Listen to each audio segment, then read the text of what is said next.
이 연어 술파티 의혹, 이 위증 의혹을 받았던 이화영 전 경기도 평화부지사가 지난주에 이제 1심 재판부가 이 위증 의혹에 대해서는 유죄 판결을 내렸죠. 징역 4개월을 선고했는데 이 연어 술파티 증언 관련해서 위증 혐의가 이제 유죄가 된 건데요. 지금 뭐 대북 송금 사건, 이 쌍방울 송금 사건을 관련해서 민주당도 계속 뭐 공소 취소 특검을 추진해온 것도 있고 좀 여러 쟁점들이 같이 묶여있는 사안이라 이게 정치권에서도 굉장히 어떤 파장이 일지 주목이 되는데 우선 이 판결 두 분 어떻게 보셨는지부터 여쭙겠습니다. 이 연어 술파티 위증 혐의 좀 판결은 납득이 가시는지 김준영 최고께 먼저 여쭤보겠습니다. 제가 좀 아주 좀 신랄하게 비판할 수밖에 없는데 네. 민주당은요 거짓말이 상습화가 돼 있는 것 같아요. 왜냐하면 그 이전에 광우병 시위부터 시작해서 예. 그다음에 후쿠시마 오염수, 사드로 인해서 무슨 뭐 사람들이 전자파에 튀겨 죽는다는 등 네. 뭐 온갖 얘기를 다 했지 않습니까? 천안함 미스테리부터 시작해서 세월호 인신공양설 예. 다 거짓말이었잖아요. 새빨간 거짓말이었잖아요. 근데 과거에는 어떤 현상에 대해서 이런 거짓말을 하더니 이제는 급기야 어디까지 왔냐면 판결에 대해서까지 이 대놓고 거짓말을 하기 시작하고 있어요. 네. 그리고 자기들의 거짓말을 진실로 만들기 위한 그런 압력, 협박 이런 것들은 서슴지 않고 있어요. 예. 그걸 국회를 통해서 하는 것 같아요. 국회를 통해서 생각해 보세요. 아니 공소취소 청문회라는 거 있었는데 그 청문회 하는데 청문회 증인들을 모두 다 자기들 입맛에 맞는 사람들만 불러다가 증인을 시키는 그런 경우가 있습니까? 예. 아니 거기서 한동훈 지금 의원이죠. 한동훈 의원이 나 불러달라. 나 당시에 법무장관이었으니까 나를 불러서 나를 증언하게 해달라. 왜 안 부릅니까? 설주한 변호사, 자기들에게 불리한 증언을 할 것 같은 사람은 아예 부르지도 않아요. 예. 그리고 만만해 보이는 사람들만 다 불러다가 청문회를 하면서 그것도 청문회도 아니야. 거의 그냥 윽박 지르는 거잖아요. 예. 불러다가 그 김성태 회장이나 방영철 부회장에 대해서 그 민주당 의원들 법위원장부터 시작해서 얘기하는 걸 보면 그걸 어떻게 청문이라고 할 수가 있습니까? 예. 청에서 듣는 게 아니라 그냥 일방적인 압박과 협박 아닙니까? 그렇게 해서 바꿔놓겠다고 했던 게 이거 아닙니까? 공소취소 하겠다라면서. 네. 연어술 파티 같은 경우는 도대체 이게 얼마나 오랫동안 대한민국을 완전히 뒤집어 놨습니까? 거의 뭐 한 3년 가까이 됐을 거요. 예. 근데 결국은 나온 게 뭐예요? 그 거짓말이라는 거 아닙니까? 지금 법원에서 배심원단까지 예. 불러다가 사상 최장으로 열흘 넘게 얘기를 들었는데 이런 분위기 속에서도 대통령의 지지도가 이렇게 높은 가운데서도 이것은 거짓말이다.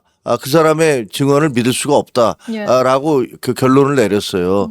도대체 나라를 얼마나 더 혼란스럽고 헷갈리게 만들어 놓을 건지 저는 이거에 대한 정치적 책임을 왜 안 지는지 모르겠어요. 예. 나라를 이렇게 만들어도 됩니까? 사실 이 연어 술파티 의혹을 간단하게 먼저 모르시는 분들을 위해서 설명을 드리자면 이게 2023년 5월 17일에 이 쌍방울 대북 송금 사건 수사 과정에서 이 담당했던 박상용 검사 등 당시 수사팀이 이전 부지사와 이제 김성태 전 쌍방울 회장 등 이 피의자들에게 연어와 술을 제공하면서 당시 당대표였죠. 이재명 대통령에게 불리한 진술을 하도록 이제 회유했다는 내용인데 이 자체가 지금 거짓이다 이렇게 지금 볼 수 있는 건지 일단 김준일 평론가 어떻게 보셨는지 궁금합니다. 그러니까 뭐 배심원단이 이제 그렇게 보고 배심원단의 의견을 꼭 따를 필요는 없지만은 이제 예. 판사가 그렇게 받아들인 거잖아요. 이게 이제 4대3으로 굉장히 논쟁적인 지점이 있었어요. 그러니까 3명은 이게 사실이다라고 보고 4명은 이제 이게 사실이 아니다라고 봐서 위증 혐의에 대해서 이화영이 이제 유죄를 받은 거죠. 그러니까. 네. 일단은 왜 유죄를 받았는지 그 이제 쟁점들을 좀 말씀을 드리면은 예. 말이 너무 자주 바뀌었어요, 이화영. 그러니까 그 판사도 얘기했는데 진술의 신뢰성에 대해서 조금 의심을 할 수밖에 없다라는 건데 네. 최초에 지금 5월 17일이라고 얘기했지만은 처음에는 이게 날짜가 2023년 6월 18일 혹은 6월 30일 네. 이랬다가 이게 5월 17일로 이게 특정이 됐거든요. 근데 이제 5월 17일 이게 악우가 안 맞는 게 좀 있었어요. 그러니까 예. 이게 왜냐하면은 본인은 처음에 이화영은 내가 이거 기억을 잘 못한다. 언젠지 뭐 날짜를 이렇게 정확하게 기억하기 어렵다라고 했는데 나중에는 이제 5월 17일로 얘기를 하면서 당초가 검찰이 원하는 자백을 받았으니 네. 이제 다 됐다라고 하면서 파티를 열었다라고 했는데 가장 결정적인 문제는 그 자백은 5월 17일 이후에 했어요. 그러니까 이거가 자체가 축하 술 파티라는 이 가정이 이제 깨진 거예요. 그러니까 뭐 그건 뭐 또 이제 나중에 말을 바꾸긴 했지만 그게 하나가 있었고 또 하나는 술을 마셨다 안 마셨다가 있는데 이화영이 처음에는 술을 마셨다고 했다가 술을 마시지 않고 잔을 입에만 댔다 이렇게 얘기를 했어요. 네. 그런데 이제 재소자 중에 한 명이 증인으로 나왔었거든요. 그때 국정조사였나 그때 나왔는데 그때 뭐라고 했냐면은 이화영이 2023년 5월쯤 밤늦게 얼굴이 붉어진 상태로 구치소에 들어와 검찰에서 술과 회를 먹었다. 검사가 페트병에 든 소주를 종이컵에 따라줬다고 말했다라고 증언을 했어요. 예. 그러면은 뭐 그 먹었다는 거 안 먹었다라는 거야. 그러니까 이것도 이제 본인은 안 먹었다고 또 주장은 뒤에는 했으니까 이것도 이제 일관성이라는 게 이제 깨지게 된 거고 이화영이 얘기했던 게 하나가 네. 거짓말 탐지기를 여기서 돌렸거든요. 예. 근데 이화영이 거짓이 아니다. 진실을 얘기하고 있다라는 건데 검찰에서 반박하기는 예. 2년 동안 이렇게 하면은 셀프 가스라이팅이 되기 때문에 잘 안 나온다 원래. 지금 시간이 많이 지났어요. 네, 처음에 했을 때는 자기가 거짓말이라고 하면 마음이 흔들리는데 2년 동안 셀프 가스라이팅을 하면 이제 안 나온다라고 해서 이것도 그러니까 결과적으로 보면은 이 거짓말 탐지기가 이제 유리하게 받아들여지지 않은 뭐 이런 예. 정황이에요. 그래서 뭐 솔직히 잘 모르겠습니다 실체를. 그러니까 이게 이제 저쪽에서 그 쌍방울 쪽 직원이 소주랑 회를 산 연어회를 산 기록은 있어요 또. 아, 예. 예, 기록은 있는데 그게 실제 반입이 됐는지 여부에 대해서는 뭐 잘 모르겠어요. 그래서 어쨌든 결과론적으로 보면은 이게 받아들여지지 않았다라고 하면은 이게 가장 큰 축 중에 하나였거든요. 연어 술 파티가 조작 기소인데 그러니까 이 조작이라는 게 결국은 원래 이화영을 협박해가지고 회유해가지고 이재명한테 보고를 했다라고 이제 하고 그 다음에 이게 이제 기소가 이뤄지는 이런 거라서 이거가 좀 핵심적인 부분이 있었는데 이게 좀 깨졌다. 뭐 이렇게 봐야 될 것 같아요. 예. 근데 이게 말이 안 되는 게 어떻게 보면 한 사람의 인생이 왔다 갔다 하는 문제잖아요. 네. 자기의 인생도 왔다 갔다 하고 이거에 따라서 나라가 뒤집히고 그때 당시에 이제 이재명 경기도지사의 이 정치 인생도 왔다 갔다 하는 건데 예. 그런 진술을 내가 거짓으로 회 사준다고 검찰이 연어 덮밥 사준다고 그리고 소주 한 잔 준다고 그걸로 진술을 바꿉니까? 그 허위 진술을 했다는 얘기입니까? 그게 말이 되는 소리가 아니잖아요. 이화영과 이재명 그 두 사람의 관계를 생각해 보면 아니 거짓말을 내가 검사가 야 너 회덮밥 사줄게 그리고 소주 한 잔 줄 테니까 진술 불어 그렇게 해서 그 진술을 분다는 게 그 허위 진술을 한다는 게 말이 안 되고 또 뭐라고 그랬냐면 예. 허위 진술 세미나도 있었다고 뭐 그런 식으로 얘기를 했어요.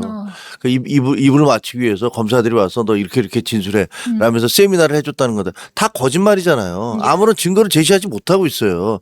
그러니까 입에서 나오는 대로 본인이 이재명 그 도지사한테 내가 보고했다. 방법 보고했다. 이렇게 얘기했다가 입장을 바꿔놓고서 이게 많이 공격을 받으니까 아니 사실은 그게 내가 검사들이 말이야 그 진술 세미나도 허위 진술 세미나도 하고 예. 그다음에 이거 연어 술 파티도 열어주고 그래서 내가 그렇게 바꿨다라는 식인 거잖아요. 예. 그렇죠. 그러니까 이 사람의 말 자체에 신빙성을 전혀 둘 수가 없는 그런 상황인데 민주당이 이걸 가지고서 이 사람의 일방적인 주장을 가지고서 이게 마치 진실인 것처럼 온 국민을 호도한 거 아닙니까? 예. 뭐 방송에 나와서도 그렇고 국회에서도 그렇고 다른 사람들한테 그냥 고함고함 치면서 이렇게 말이야 검사들이 이런 짓을 하면서 당신들이 검사냐 이렇게 공격을 했어요. 예.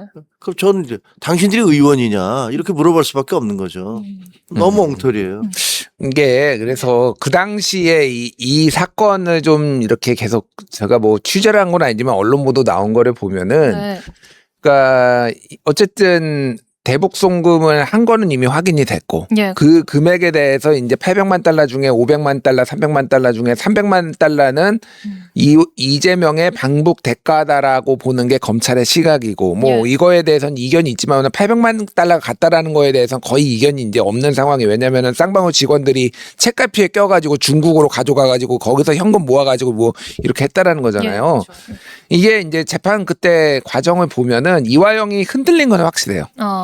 이화영이. 근데 그때 당시에 이제 변호인들이 예. 이 변호인의 입장에서는 자기 의뢰인의 이익을 최대한 해야 되잖아요. 예. 그러니까 이거를 이제 검찰도 그렇게 설득을 했고, 사실상 박상용이 나 뭐냐면은 네가 주범이 되면은 너는 형량을 더 많이 받고, 이재명한테 보고를 했고 너는 그냥 종범이 되면은 너는 형량을 덜 받을 거다. 근데 검찰이 원래 그런 거 맨날 해요. 네. 그러니까 이거를 이제 조작이라고 볼지 여부는 또 다른 문제고, 예. 그런 식의 회유가 있었던 거는 뭐 사실이고, 이화영이 흔들렸고 그래가지고 변호사들이 먼저 하다가 그가 바뀌기 시작했어요. 변호사들이. 예. 근데 뭐 설주환도 이제 바뀐 다음에 가보니까 얘가 이화영이 이미 작심했더라. 그러니까 내가 그런 거 설득한 적이 없다. 이화영 자체가 이미 그렇게 마음을 먹었더라.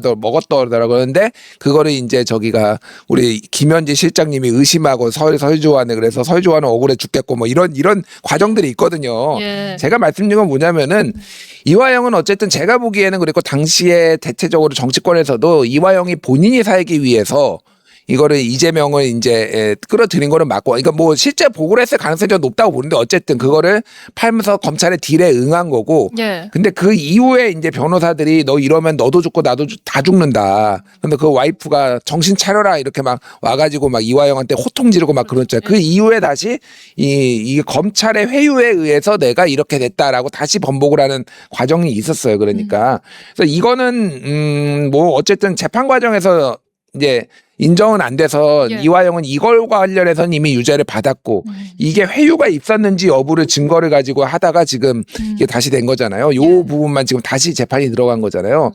그래서 뭐 여러 가지 쟁점이 있을 것 같아요. 그러니까 저는 오히려 여기 이제 연어술 파티도 연어술 파티인데 네. 그 외에 두 가지가 하나는 공소 기각이 되고 하나는 무죄가 나왔어요. 예. 그러니까 진짜로 검찰이 무리한 수사를 했다라고 하면은 사실은 이거의 함의는 이재명 대통령도 재판을 받으면은 정말로 무리한 수사면은 이거는 공소 기각이 나올 수가 있다. 아. 이거를 지금 꼭 이거를 털어내야 되는 것인가에 예. 대해서 굉장히 무리수다라는 생각은 이제 많은 국민들이 하는 거죠. 그러니까. 예.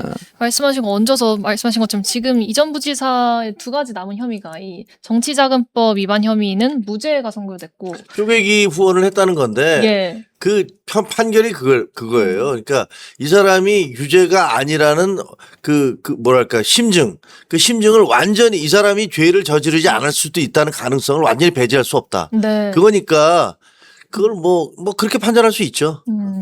그리고 또 이 대북 지원 관련해서 직권남용 혐의는 또 공소 기각으로 결론이 났는데 이건 좀 어떻게 보셨나요? 공소기각은 반대로 예. 저 배심원들은 다 유죄라고 봤는데 그 법원에서는 공소 기각을 했어요. 맞아요. 그러면서 어쨌든 이게 그 다른 사건과 관련해서 수사를 하고 있는데 이 사건에 대해서 시작도 되기 전에 거기다 끼워 넣어서 이게 유죄인 것처럼 심정을 굳게 했다. 그러니까 이 사람에게 방어권을 충분히 제공하지 않았기 때문에 이건 무효다. 예. 이런 얘기를 한 거예요. 죄 자체가 무효다 아니다를 떠나서 이거는 절차 자체가 잘못됐기 때문에 네. 그 형사 소송법의 절차를 예를 들어 미란다 원칙을 고지하지 않았다든가 예. 이 사람이 범인이야. 근데 너 당신은 변호사를 선임할 수 있고 진술을 거부할 수 있고 이런 거를 고지하지 않았기 때문에 이 체포 자체가 무효다라는 거하고 비슷한 거죠. 예, 예. 그러니까 그렇게 따져보면은 뭐 민주당에서는 하나는 무죄가 나왔고 그다음에 하나는 공소기각이 나왔으니까 뭐 얼마나 검찰이 무리를 한 거냐 이런 식으로 얘기를 하지만 그렇죠. 저는 그렇게 보기도 어렵다라는 네. 생각이 들고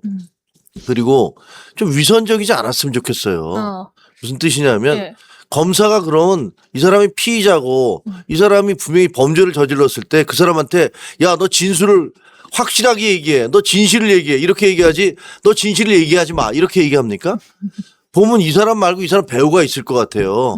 그럼 뭐 배우가 있는 것 같은데 야, 너 배우 빨리 안 부를 거야? 이렇게 얘기하지. 너 배우 불지 마.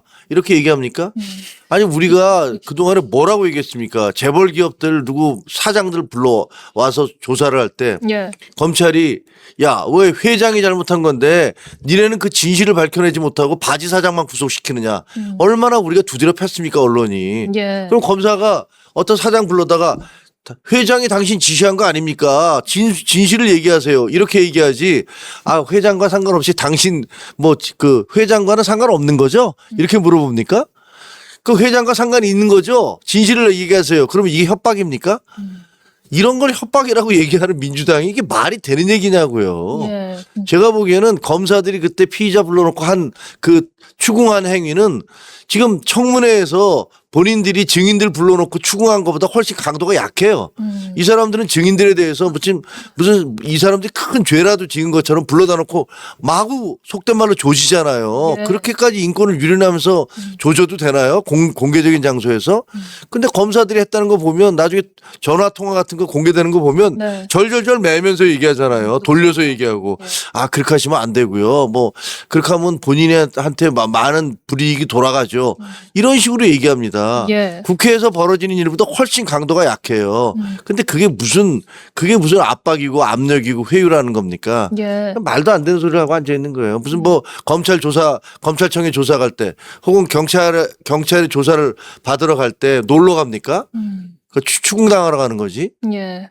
참 이런 대목에서 또 이 술파티 의혹의 당사자였던 박상현 검사에 대해서 지금 대검이 징계를 청구를 한 상태인데, 물론 이 징계 청구 사유에는 술파티 의혹은 포함되지 않았지만 당시 이제 대검이 조사실에서 이제 술이 반입된 것을 인정을 하면서 또 그 부분을 언급하긴 했는데, 이 박상현 검사 징계에도 좀 영향을 미칠 것으로 보세요, 이번 판결? 이거는 지금 소송 갔잖아요. 예, 그렇죠. 그러니까 뭐 소송으로 풀어야죠. 그렇죠. 법적으로 풀어야 되는 문제죠. 소송으로 풀어야 되는데, 그러니까 말씀하셨다시피 이게 박상용 검사에 대한 거짓말 탐지기도 뭐 쓰고 그런 다음에 네. 이게 이제 징계에 들어간 건데 이 부분은 빠졌어요. 그러니까 연어 술 파티는 또 빠졌으니까 이게 이제 웃긴 거예요. 그러니까 사실 연어 술 파티에 대해서 제대로 확신이 있었다라면은 같이 징계 사유에 넣었어야 되는데 본인이 당사자가 아니라고 강력하게 주장을 하고 있고, 이것도 대검에서도 처음에 이걸로 징계를 하면은 뒤집힐 수도 있겠다, 이런 일이 벌어지면 이제 뒤집힐 수도 있겠다라고 하니까 뺀 거예요. 근데 지금 그 박상용을 이제 한 거가 아까 전에 예를 들면 변호인들하고 통화를 하면서 네. 이렇게 뭐 가이드를 해준다든지 뭐 이런 것들이 이제 부적절했다 뭐 이렇게 보는 것까지 다 포함이 돼 있거든요. 네. 그래서 징계 여부가 유지될지 어쩔지는 좀 잘 모르겠습니다. 그거는 네. 이제 뭐 소송 가가지고 이제 무효 소송을 뭐 무효를 받을지는 봐야 되고, 어쨌든 조작이라는 측면에서 봤을 때는 이게 예. 이제 가장 조작 기소의 확실한 증거였는데 이게 좀 애매해졌어요. 되게 그러니까. 민주당은 근데 할 거예요 어쨌든.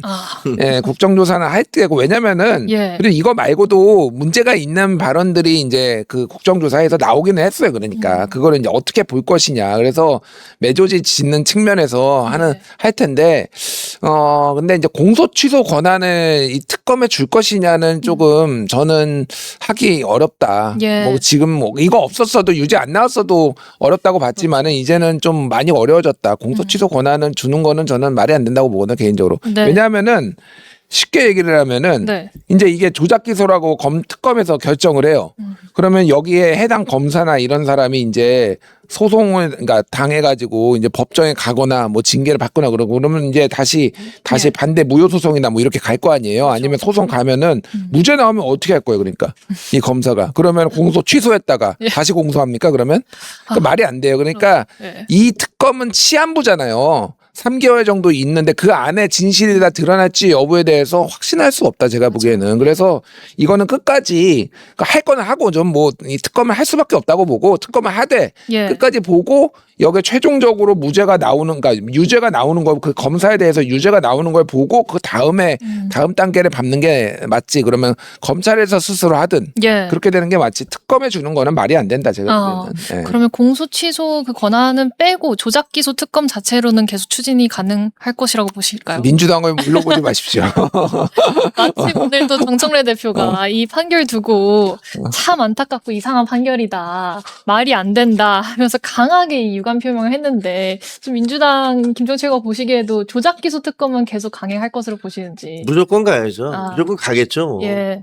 원래 뭐 무슨 그게 진실을 규명하려고 하는 건 아닌 것 같아요. 자기들의 정치적인 목표를 달성하려고 하는 거라는 원래 목적이 있으니까. 네. 뭐 거기다가 온갖 그럴듯한 명분, 변명 이런 거 뒤집어 씌워서 그대로 가지 않을까 그런 생각이 듭니다. 근데 최근에 예. 만나서 보면 이제 그 민주당 쪽의 패널들이 그 공소취소 특검에 대해서 발을 계속 빼더라고요.